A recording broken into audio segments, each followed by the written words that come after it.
Hello guys, this is Dr. Madhuri from Team MDS Concur. So we'll have a very short discussion on the arterial embolism now, and this is mainly the most cause for the acute lower limb ischemia. So this embolism is maybe a solid. This may be a due to solid, liquid, or a gaseous material which causes blocking of the vessel in the pathway. So these are the very important causes of arterial emboli. So due to source of this arterial emboli may be because of myocardial infarction, mitral stenosis, atrial fibrillation, aortic aneurysms, cervical rip, which causing the post-stenotic dilation of subclavian artery, endocarditis, and prosthetic valves. Okay, these are the causes for the arterial emboli. And venous emboli are mainly due to the deep vein thrombosis causing pulmonary embolism, and venous and arterial paradoxical emboli.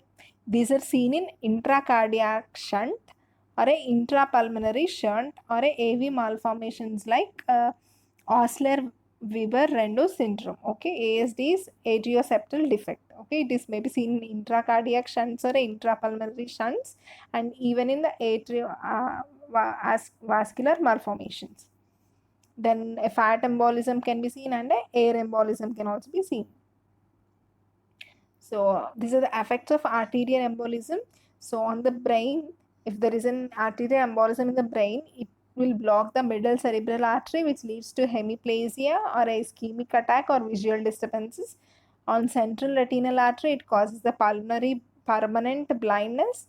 And if there is a blockage at the mesenteric vessel, it causes the intestinal gangrene. If it is at the level of renal artery, it leads to hematuria and loin pain. If it is blockage of the limb vessels, it will cause pain, pallor, pulseless, paresthesia, ulceration, and gangrene.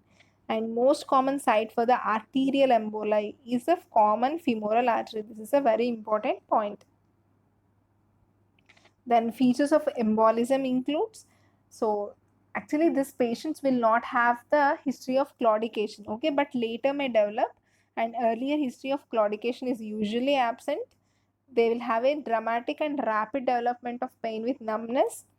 Limb becomes rapidly cold and mottled, loss of sensation and movements, and absence of distal pulses, but expansal prominent proximal pulse can be seen, and few toxic features. So these are the features of the embolism.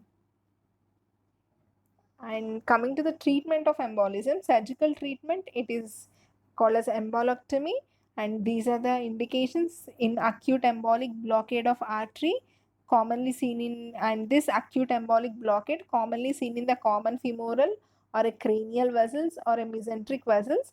Then you can perform this embolectomy procedure, which should be done within 6 hours, as after 6 hours irreversible changes will occur.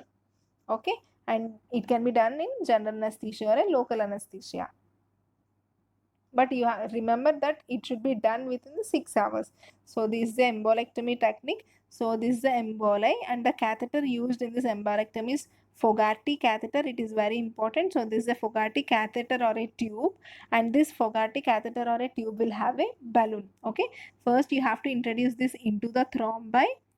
So this is the balloon part, and after introducing and clot and thrombus, you have to inflate the balloon and remove the thrombus. So this is procedure is called as embolectomy, removal of emboli. So this methods may be interventional method is there, or open arteriotomy method.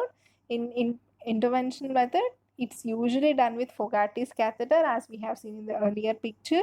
And after this procedure, a good back bleed should will indicate the completeness of the embolectomy. So it should, back bleed should be there after the completeness of the procedure.